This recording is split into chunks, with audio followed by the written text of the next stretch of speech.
ఓం నారాయణ ఆది నారాయణ. ఓం నారాయణ ఆది నారాయణ ఛానల్ను ఆదరిస్తున్న గురు బంధువులకు స్వాగతం, సుస్వాగతం.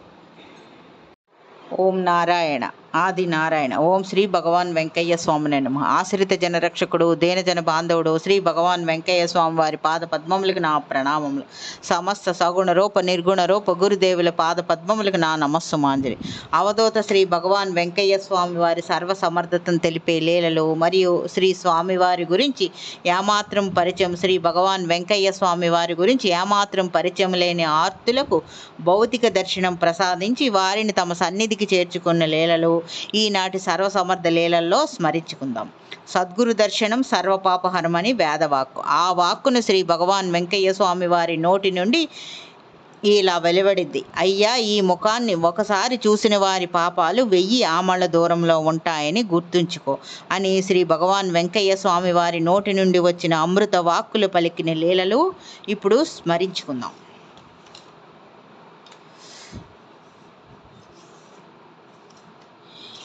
ఇప్పుడు స్మరించుకుంటున్న లీల మహేష్ గారు, అనంతపురం వారు స్వయంగా సేకరించిన లీల. ఈ భక్తురాలి పేరు రమణమ్మ గారు, వీరి భర్త గారి పేరు కృష్ణయ్య గారు, వీరి స్వగ్రామం అనికేపల్లి.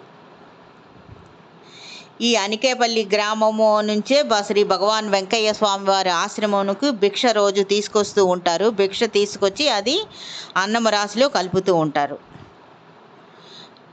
ఇది స్వామివారు ఉన్నప్పటి నుంచి ఇప్పటి వరకు ఇదే పద్ధతి ఇక్కడ కొనసాగుతూ ఉందన్నమాట. ఈ రమణమ్మ గారి అనుభవము ఇక్కడ మహేష్ గారు వెళ్ళినప్పుడు వారు స్వయంగా సేకరించిన లీల ఇది అనమాట. ఆ అనుభవం ఇలా ఉంది. ఈ రమణమ్మ గారు అక్కడ అనికేపల్లిలో ఒక హోటల్ రన్ చేస్తూ ఉంటారనమాట. ఈమె వయసు సుమారు 70 సంవత్సరములు ఉంటాయి. ఈమె భర్త 11 సంవత్సరముల క్రితం గతించారు. ఇప్పుడు ఈమె ఒక్కరే ఆమె హోటల్ని రన్ చేస్తూ ఉంటారనమాట. ఆ హోటల్లో కూడా ఈమె విక్రయించే పదార్థాలు చాలా తక్కువ ధరలకు ఉంటాయి. అంటే ఇది 2022 4/8/2022 నాటికి 2 ఇడ్లీల ధర కేవలం 5 రూపాయలే. ఇలాంటి ధరలు ఎక్కడా ఉండవు. అదే విషయము ఈ మహేష్ గారు ఆమెను అడిగారు, ఎందుకమ్మా ఇంత తక్కువకి అమ్ముతున్నావంటే ఆమె ఇలా చెప్పారు, న్యాయబద్ధంగా ఉండాలి, అంతే ధర్మబద్ధంగా ఉండాలి, నాకు ఆశ లేదే అని ఈమె చెప్పారనమాట. వారి అనుభవాలు ఇలా ఉన్నాయి. భగవాన్ వెంకయ్య స్వామి వారు వీరి ఇంటికి ఎప్పుడు అనికేపల్లిలో వస్తూ ఉండేవారు. వీరి భర్త కృష్ణయ్య గారు భగవాన్ వెంకయ్య స్వామి వారిని కోరిన మజిలీకి వారి బండిలో తీసుకొని వెళ్తూ ఉండేవారు అనమాట. ఈమె స్వగ్రామము చెన్నై. ఈమెకు 12 సంవత్సరముల వయసులోనే ఈ కృష్ణయ్య గారితో వివాహము జరిగింది. అప్పటి నుంచి వీరు అనికేపల్లిలోనే వ్యవసాయం చేసుకుంటూ జీవిస్తున్నారు. వీరికి పిల్లలు కలగలేదన్నమాట. వివాహం అయిన తర్వాత స్వామివారిని వేడుకున్నారు, శ్రీ భగవాన్ వెంకయ్య స్వామివారిని. అప్పుడు స్వామివారు ఇలా అన్నారు, భగవాన్ వెంకయ్య స్వామివారు, అయ్యో, ఈమె పోయిన జన్మలో వైశ్య కులములో గురుశెట్టి గారింట్లో జన్మించింది, ఈ జన్మలో గొల్లవాళ్ళ ఇంట్లో జన్మించింది అని చెప్పారు స్వామివారు. ఈమె జీవితాంతం చెట్టు పుట్ట తిరుగుతూనే ఉండాలి, ఈమెకి ఎక్కువ ఉండదు తక్కువ ఉండదు, ఎప్పుడూ మధ్య రకంగా ఉంటుందయ్యా అని చెప్పారు. అదేవిధంగా గడిచింది ఈమె జీవితం అంతా. అదేవిధంగా ఎక్కువ కాకుండా తక్కువ కాకుండా అలా మధ్య రకంగా ఉంటూ గడిచింది. ప్రస్తుతం ఈమె భర్త గారు గతించి 11 సంవత్సరాలు అయింది. ఈమె ఒంటరిగానే తన పని చేసుకుంటూ ఉన్నారు, హోటల్ని రన్ చేసుకుంటున్నారు అనమాట. ఆమె ఇలా అంటారు, ఈ కష్టం నాకు చిన్నప్పటి నుంచి తప్పలేదు. అంతేకాకుండా స్వామివారు ఇలా అన్నారు, నాకు మగపిల్లవాడు పుడతాడు, 3 కోట్ల ఆదాయం 6 కోట్ల నష్టం వస్తుందని చెప్పారు అని అన్నారు. కానీ అప్పుడు స్వామివారు చెప్పినప్పుడు అదేమిటో నేను గ్రహించలేకపోయాను అని ఆమె అంటారు. ఆ తర్వాత స్వామివారు అన్నట్టుగానే ఆమెకు కొడుకు పుట్టాడు, కానీ మోగవాడయ్యాడు. అప్పుడు అర్థమైందనమాట స్వామివారు 6 కోట్ల నష్టం అంటే ఏమిటి అన్నది. అయినప్పటికీ శ్రీ భగవాన్ వెంకయ్య స్వామి వారి దయ వల్ల ఆ అబ్బాయి పెళ్లి చేసుకున్నాడు. వారి పిల్లలు బాగున్నారు. వారి పిల్లలకు కూడా పెళ్లి చేసి వాళ్ళంతా హాయిగా ఉన్నారు శ్రీ భగవాన్ వెంకయ్య స్వామి వారి దయ వల్ల. ఆమె అనుభవం ఇంకా వివరించారు ఇలా, వీరి పెద్ద కొడుకు పుట్టిన తర్వాత శ్రీ భగవాన్ వెంకయ్య స్వామి వారికి వీపు మీద ఒక పెద్ద పుండు లేచింది. అది చాలా పెద్దదిగా అయిపోయిందనమాట. చాలా రోజులు స్వామివారు దాంతో బాధపడ్డారు. మాకాని వెంకట్రావు గారు శ్రీ భగవాన్ వెంకయ్య స్వామి వారికి హాస్పిటల్కి తీసుకెళ్లారు, వైద్యం చేయించారు. అంతేకాకుండా వెంకట్రావు గారు కూడా, మాకాని వెంకట్రావు గారు కూడా, వారు కూడా మందులు మాత్రలు ఇంజక్షన్లు అవి పెట్టి అది మానిపోయేదాకా వైద్యం చేయించారు. చాలా కష్టపడ్డారు. కురుపు మారిపోయింది. ఈయన స్వామివారి వీపు మీద ఉన్న కురుపు నుంచి దుర్వాసన వచ్చేదనమాట. ఆ వాసన వల్ల బస్సు వాళ్ళు ఎవరు ఎక్కించుకునేవారు కాదు. ఇలా 2-3 సార్లు జరిగింది కూడా. వీరిని స్వామివారిని, భగవాన్ వెంకయ్య స్వామి వారిని ఈమె భర్త కృష్ణయ్య గారే బండి కట్టుకొని ఎక్కడ కావాలంటే అక్కడికి తీసుకొని వెళ్తూ ఉండేవారు. ఆ బండి కూడా శ్రీ భగవాన్ వెంకయ్య స్వామి వారే వాళ్ళ అనికేపల్లిలో కంసాలాయంతో చేయించి కొమరగిరి రమణయ్య గారికి ఇచ్చారు, అగ్నిగుండానికి కట్టెలు తీసుకొని రావడానికని. అప్పుడు ఇలా అన్నారు స్వామివారు, అయ్యా ఇందులో మీరు అగ్నిగుండానికి కట్టెలు కొట్టుకొస్తూ ఉండండి అని చెబుతూ ఇలా అన్నారు, నీకు సహాయంగా కృష్ణయ్య ఎప్పుడూ ఉంటాడు అని చెప్పారు. ఆ కృష్ణయ్య గారిని బండి రమణయ్య గారికి అలా అప్పగించారనమాట. స్వామివారు ఎప్పుడైనా ఎక్కడికైనా వెళ్ళాలంటే ఈ కృష్ణయ్య గారిని రమ్మని, బండి కట్టడానికి రమ్మని పిలిచేవారు. రమణయ్య గారితో కలిసి ఈయన బండి తీసుకొచ్చి, రమణయ్య గారి దగ్గర నుంచి బండి తీసుకొచ్చి స్వామివారిని కోరిన చోటకి తీసుకెళ్తూ ఉండేవారు అనమాట. రమణయ్య గారు, ఈ కృష్ణయ్య గారు ఎప్పుడూ అగ్నిగుండానికి అలా కట్టెలు తోలుతూ ఉండేవారు. ఆ సేవ, అలాంటి సేవ చాలా కాలం చేశారనమాట. దాని ఫలితంగానే శ్రీ భగవాన్ వెంకయ్య స్వామి వారి కృప వీరికి ఇప్పటికి కూడా అనుభవం అవుతూ ఉందన్నమాట. తర్వాత వీరి జీవితంలో జరిగిన సంఘటనలు ఇవి. వీరి భర్త ఒకసారి అనారోగ్యంతో హాస్పిటల్లో అడ్మిట్ అయ్యారు. అప్పుడు వీరి పెద్ద కొడుకు, చిన్న కొడుకు ఇద్దరూ ఒకేసారి ప్రమాదం బారిన పడ్డారు. స్వామివారి దయ వల్ల ఆ ప్రమాదం నుంచి బయటపడ్డారు. అది ఎలా అంటే వీళ్ళు నీళ్ళ మోటార్లు ఆఫ్ చేయడానికని వెళ్ళారనమాట. అక్కడ ఏదో ఒక వైరు అంటే ఇన్సులేషన్తో పోయిందో ఏమిటో కానీ ఆ వైరు ఒకటి పట్టుకోగానే ఈ పెద్ద అబ్బాయికి షాక్ కొట్టిందనమాట. దాంతో చిన్నవాడు కూడా చూసి అన్నగారిని పట్టుకున్నాడు. అప్పుడు ఇద్దరు ఆ షాక్కి పడిపోయారు. కానీ భగవాన్ వెంకయ్య స్వామి వారి దయ వల్ల వారికి ఆ ప్రమాదం నుంచి వారు బయటపడ్డారు. అలాంటి పరిస్థితిలోనే వీరి ఊర్లో సుబ్బయ్య అని ఆయన, కృష్ణయ్య గారు హాస్పిటల్లో ఉన్నారు కదా, వారిని చూడటానికని వెళ్ళారనమాట. అప్పుడు కృష్ణయ్య గారు వారి ఫ్యామిలీ క్షేమ సమాచారం ఈ సుబ్బయ్య గారిని అడిగారు. అప్పుడు సుబ్బయ్య గారు ఇలా చెప్పారు, అయ్యా నీ కొడుకులు ఇద్దరు కరెంట్ షాక్ కొట్టింది కానీ ప్రమాదం తప్పింది అని చెప్పారనమాట. దాంతో వారు చాలా బాధపడ్డారు. ఆ రోజు రాత్రి శ్రీ భగవాన్ వెంకయ్య స్వామి వారు వీరికి స్వప్నంలో కనిపించి ఒక చీటీ ఇచ్చారనమాట. 2 చీటీలు ఇచ్చారు. ఒక చీటీ ఆయన చేతిలో ఉంచి ఇంకొక చీటీ వెంకటేశ్వర స్వామి పటానికి పెట్టి అతికించారనమాట. ఆ కళ తర్వాత వీరికి వెంటనే మెలకువ వచ్చింది. ఇంకా హాస్పిటల్లో ఉండలేక వచ్చేసారు. ఎలాంటి అనారోగ్యం లేకుండా హాయిగా ఉన్నారు. వారు మరణించి 11 సంవత్సరాలు అయింది. కానీ ఈ స్వామివారి దయ వీరికి ఇప్పటికీ అనుభవం అవుతూనే ఉంది. ఇంకొక లీల ఇది. వీరి పేరు సదానందం గారు. వీరికి మెడికల్ షాప్ ఉంది, ఫ్యాన్సీ షాప్ కూడా ఉంది. మెడికల్ షాపు, ఫ్యాన్సీ షాపు ఉంది సూళ్ళూరుపేట. భగవాన్ వెంకయ్య స్వామి వారు వీరికి భౌతిక దర్శనం అనుగ్రహించారు. అది ఆ లీల ఇలా ఉందన్నమాట. వీరి భార్య చనిపోయింది.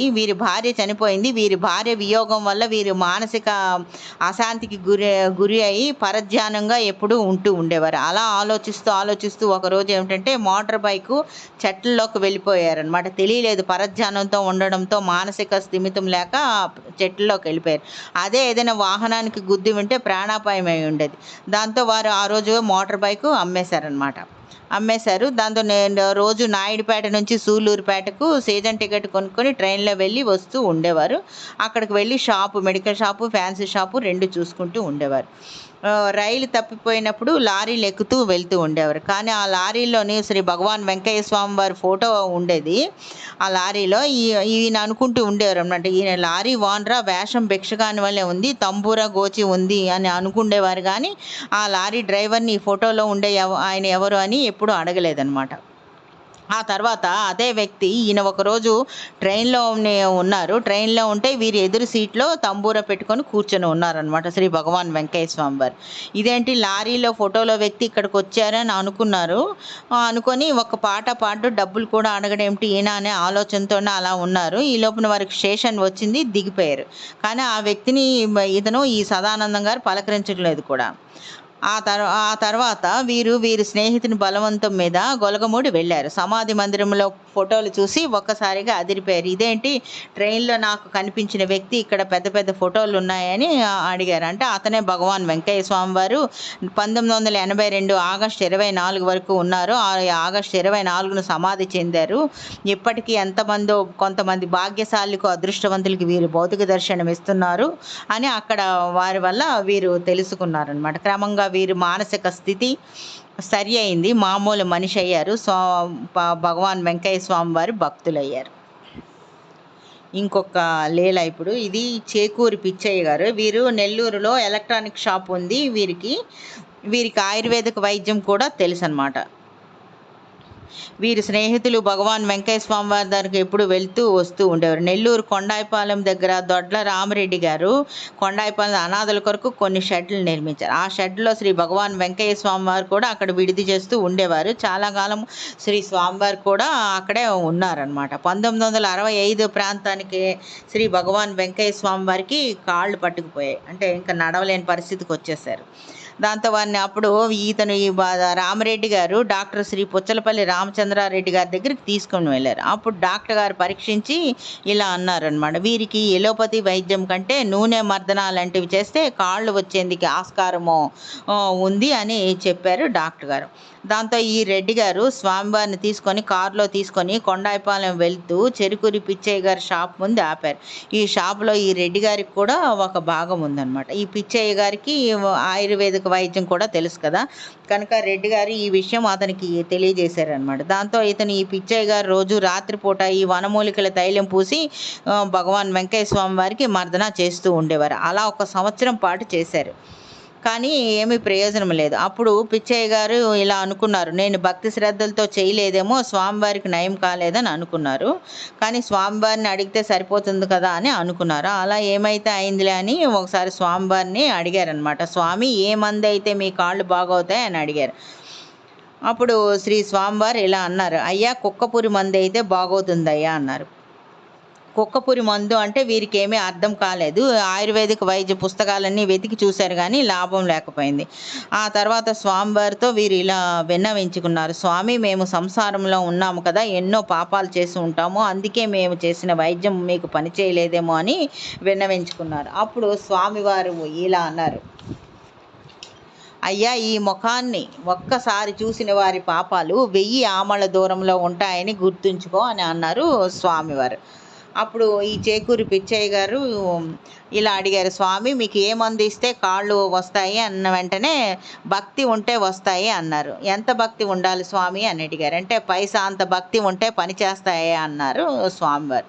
మరి ఈ మందు పని చేయదా అన్నారు. అంటే సమాధానం ఇవ్వకుండా స్వామివారు నవ్వేశారు. అప్పుడు ఈ పిచ్చయ్య గారికి ఈ సమాధానం ఏమీ రాలేదు. స్వామివారు నవ్వారు అంటే ఈ మందు పని, అప్పుడు ఇలా అనుకున్నారనమాట, మందు పని చేయదు, ఈ మందు పని చేయలేదంటే మరొక మందు చెప్పమంటారు అని. అప్పుడు అందుకని ఇతను చెప్పట్లేదు, పూర్వజన్మ కర్మ ఫలం అనుభవించే తీరాలి ఎవరైనా, అందుకని ఏ మందుకు పనిచేసే మందు ఈయన చెప్పటం లేదని అతను పిచ్చయ్య గారు అనుకున్నారు. ఇప్పుడు అనుభవించకపోతే ఈ కర్మఫలం మరుజన్మకైనా అనుభవించాలని స్వామివారు అనుభవిస్తున్నారు, అందుకే అతను మందు చెప్పటం లేదు అని అనుకున్నారు. స్వామివారికి పూర్వజన్మ అంటే కర్మఫలం అనుభవించడంలో స్వామివారికి కూడా తప్పలేదన్నమాట. అంటే మామూలు వాళ్ళకే కాదు, స్వామివారికి కూడా తప్పలేదంటే స్వామివారి భగవత్ స్వరూపం కదా, చచ్చిన వాళ్ళనే బ్రతికించే వారికి కాళ్ళు పట్టకపోవడం ఏమిటని అనుకోవచ్చు, కానీ కర్మఫలం ఎవరికైనా ఒకటే అని శ్రీ భగవాన్ వెంకయ్య స్వామి వారు మనకి బోధిస్తున్నారు. అంటే ప్రారబ్ధ కర్మలు అనుభవించే తీరాలి అని మనకి వారు బోధిస్తున్నారు అనమాట. కుక్కపూరి మందు అంటే దాని అర్థం విశ్వాసం అంటే అని తర్వాత వీరికి తెలిసింది. అంటే సంపూర్ణ విశ్వాసంతో ఇక్కడికి వచ్చి ఏది అనుకుంటే అది అయ్యేదే కదా అని భగవాన్ వెంకయ్య స్వామి వారు అంటారు కదా, అదే కుక్కపురి మందు. ఓం నారాయణ, ఆది నారాయణ.